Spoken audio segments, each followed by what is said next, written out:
I'll Be Glad When You're Dead, You Rascal You is definitely a very unique Betty Boop cartoon. Betty Boop is on safari, and definitely there are some portrayals of certain cannibal characters that are very stereotypical. Some people may find them offensive.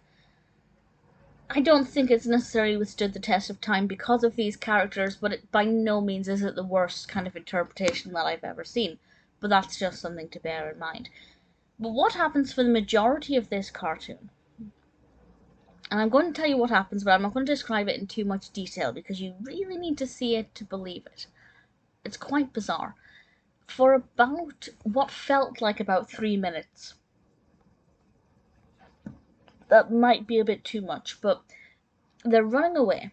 Betty Boop and Bimbo, etc., are running back and forth, while in the sky there is a floating head of Louis Armstrong, singing this song to them as he floats back and forth, presumably chasing after them. And it's one of the weirdest things ever. Visually, it looks great. For being 1932, the blending of live action and animation works very well. Visually, it looks really effective, but it definitely looks peculiar. And then you couple that with these cannibal characters, it is very much just a bit of a mind-boggling animation. Did I enjoy it? I think in part. It is very well animated. Betty Boop is not as cutesy and adorable as she usually is, but she's still a fun character. The floating head definitely amused and bemused me in equal measure.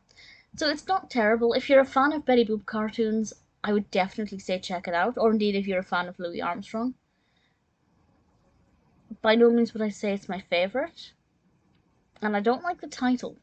I'll Be Glad When You're Dead, You Rascal You is just a bit too waffly for me. But if that's my biggest complaint, then it's doing quite well. I wouldn't say it's an amazing Betty Boop cartoon. It's a pretty good quality animation. It's not bad at all. I don't think it's perfect, but if you're a fan of Betty Boop or of Louis Armstrong, I'd say it's worth watching probably at least once.